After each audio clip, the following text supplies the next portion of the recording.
Hello and welcome to yet another video on Standard 11th English. Today we will discuss the first poem from the Hornbill book. The first poem is a photograph and it is written by Shirley Toulson. Now, before we begin this poem, let us just have a look at what the poem actually is about. So, in this poem, the poetess talks about a childhood photograph of her mother which she comes across and then is lost in her mother's memories, who is now dead. The mood of the poem goes from happy to being poignant and emotional in the end when the poetess is overwhelmed by the grief of her mother's death. So, this is a beautiful poem, very emotional and a sentimental one, and it is a very personal poem. So, personal poems are also known as lyric. Okay, so let us have a look at the poem. The cardboard shows me how it was when the two girl cousins went paddling, each one holding one of my mother's hands, and she, the big girl, some 12 years or so. All three stood still to smile through their hair at the uncle with the camera. A sweet face, my mother's, that was before I was born, and the sea, which appears to have changed less, washed their terribly transient feet.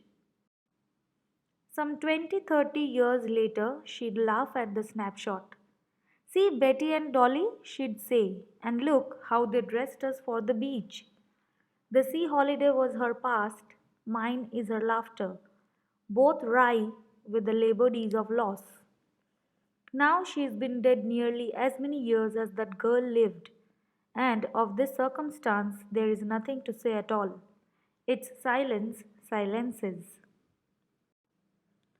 So let us begin with the explanation. The cardboard shows me how it was when the two girl cousins went paddling.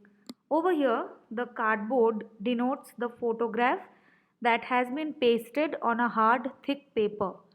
So, it was a practice in the past to stick photos on cardboard and frame it with glass front to preserve them.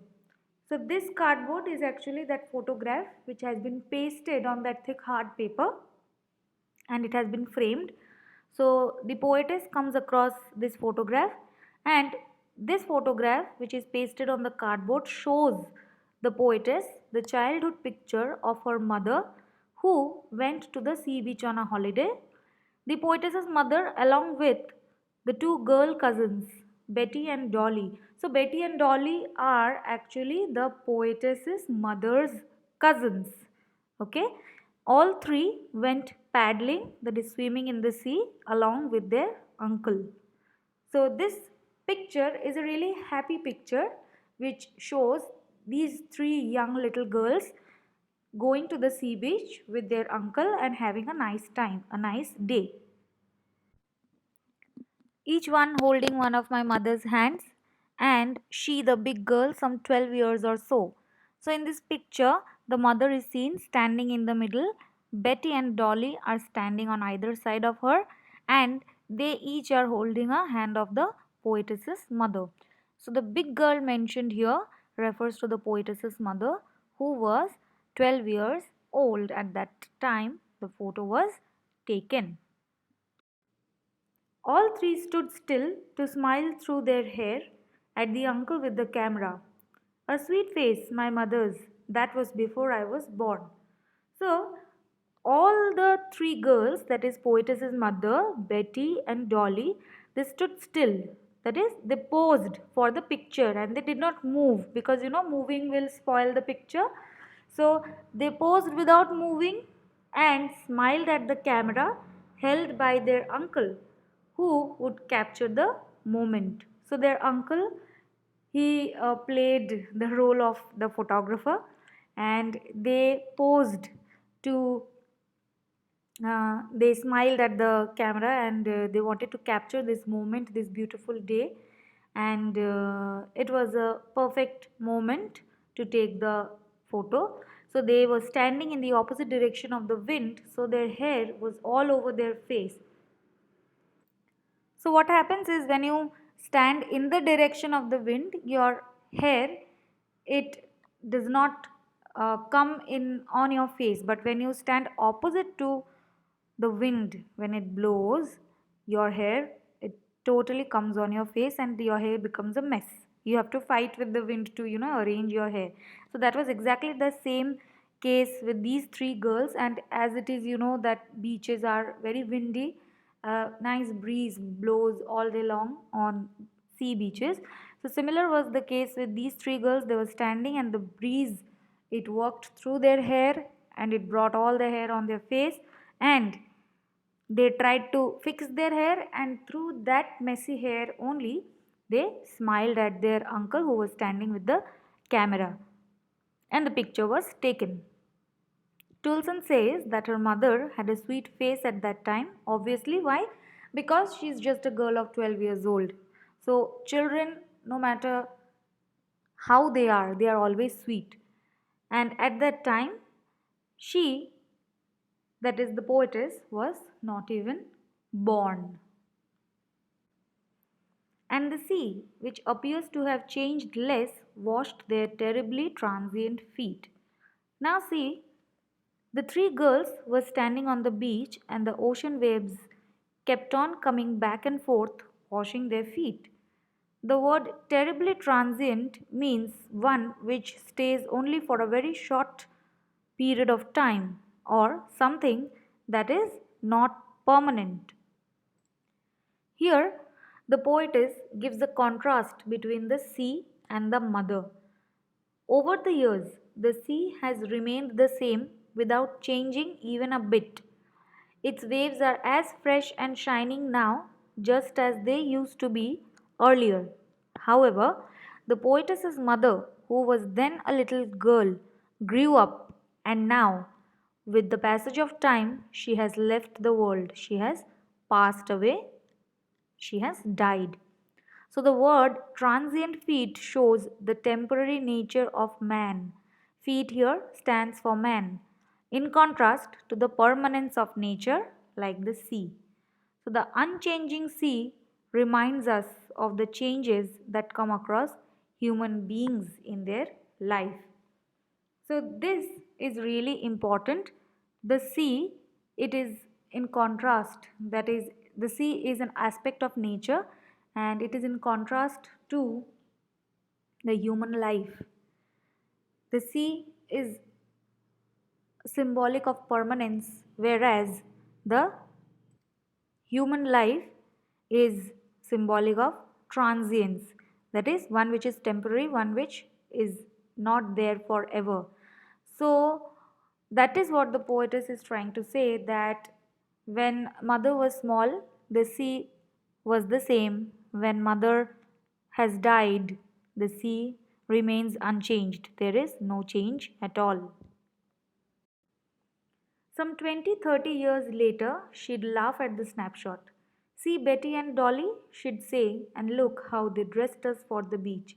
So Shirley Toulson once again recalls the memories associated with this photograph. Now she advances some 20-30 years from her mother's photograph that was taken when she was just 12 years of age. Now she says that after 20 to 30 years, when she and her mother sit together to look at the photograph, she says that her mother, Betty and Dolly and uncle had gone to the beach, and the poetess and her mother would sit together and look at that photograph, right? And they would have a good laugh. Why? Because Toulson's mother used to laugh at the photo and point out the funny and weird way they had been dressed by the elders that day to go to the beach. So her mother, every time she looked at that photograph, she used to, burst out laughing just by looking at the way they were dressed for that sea beach, for the sea holiday. So she would point out to the picture and she would say that, see Betty and Dolly, and look how they dressed us for the beach. So this line which is within quotation, she'd say this she is the poetess's mother. Poetess's mother would explain to the poetess when they would sit together and look at that photo. So the photo always brought a smile to her mother's face. It revived her memories of the sea holiday, which she cherished and held dear to her heart. The sea holiday was her past, mine is her laughter. So Toulson's mother at present is dead. Okay. So the poetess says that the mother used to cherish her memory of visiting the sea beach with her cousins, and every time she looked at the photo, it brought her laughter. This sea holiday was the mother's past. In the same way as the poetess comes across this photograph, she is reminded of the way how she and her mother used to laugh at the picture. Her mother's laughter still rings fresh in her ears through though her mother at present laughs no more since she is dead. So, for the poetess, her mother's laughter is her memory, an incident of the past. Mine here means my past. So, two people, poets, poetess's mother and poetess herself, two people have their own past. Poet's mother's past is she went to the sea holiday with her cousins, and the poetess's past is whenever she and her mother used to sit together to look at the photograph, they would laugh, and that laughter of her mother is the past, is the memory that the poetess still cherishes. Both rye with the labored ease of loss. Now, both these instances, which instances? Toulson's mother laughing at the photo and the poet remembering her mother's laughter, are wry. That is, they are both amusing and disappointing at the same time. So, why should it be amusing? First of all, because both the events are cherished and enjoyable moments for the poetess. So, these moments, that is, sitting with the mother, looking at the photograph, her mother is smiling, is laughing at the photograph, these instances, it is very, very amusing and delightful, pleasurable for the poetess. She remembers the happy face of her mother and she becomes delighted herself. She is very happy that she is reminded of her mother through this photograph. And also, the photograph, it not only shows her the mother's childhood, but she is also reminded of the memory of her mother's laughter associated with the photograph. But it is also disappointing at the same time. Why? Because the mother's photo and the memory of her laughing at the photo with the poetess is also a painful reminder to the poetess that the mother is no longer alive. So, whenever poetess looks at the photograph, she is also painfully reminded that she no longer has her mother with her in this world. Her mother is dead. That is why the poetess consciously forces herself, she puts in an effort to be free from the pain of losing her mother. She labors hard, that is, she works hard to ease herself, to free herself from the pain or the loss of her mother. Okay, so it is a conscious effort. She looks at the picture, she is reminded of her mother, she is happy, at the same time, she is sad, and she tries to forget the incident. Which incident? The mother, that she is dead. Okay, she tries to forget it consciously, although it is there at the back of the mind, but still she tries to force herself to break away from that pain. Now she has been dead nearly as many years as that girl lived. So Toulson says that her mother is almost dead for 12 years now. How did we know that it is 12 years? See this line, that girl lived. This line refers to her mother being the young girl of 12 years in the photo. So this is a round about way of saying that her mother is dead for 12 years. So this is how she explains it. And of this circumstance there is nothing to say at all. It's silence silences. So this circumstance obviously refers to the mother's death, and in the end, the poetess says that she has nothing to say at all about this unfortunate incident. Obviously, your mother is like, she is the most loved person by you on this planet. If you lose your most loved one, you don't have words to express how much pain and how much grief you will experience, right? So you really cannot put it in words, you cannot really describe how it feels to lose a loved one. That is why towards the end of the poem, when the poetess tells that of this circumstance, that is of her mother's death, she has nothing to say at all, we realize that how much trauma she has been through.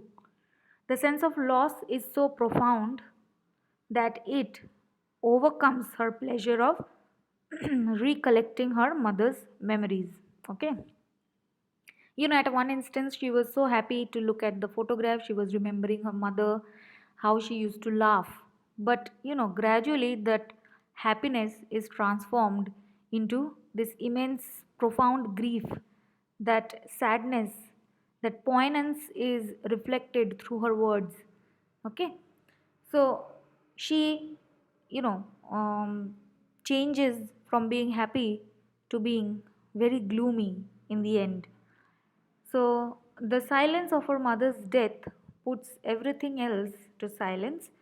The gloom of losing her mother quietens her. So, at the end of the poem, she becomes silent, and a sense of loss, a strange silence, it shrouds the entire atmosphere. It covers everything in sadness. So, with that, we come to the end of the explanation of the poem. I hope you have understood something. Okay, now let us discuss the poetic devices or the figures of speech that have been used in this poem. The cardboard shows me how it was. Cardboard is a non living thing, it is attributed with living qualities, so it is showing, hence, it is personification. Now, first two lines I have underlined to show something which is called enjambment. So, what is enjambment? It is nothing but when there is a line in the poem, and when that line continues to the next line and there is no punctuation mark at the end of that line.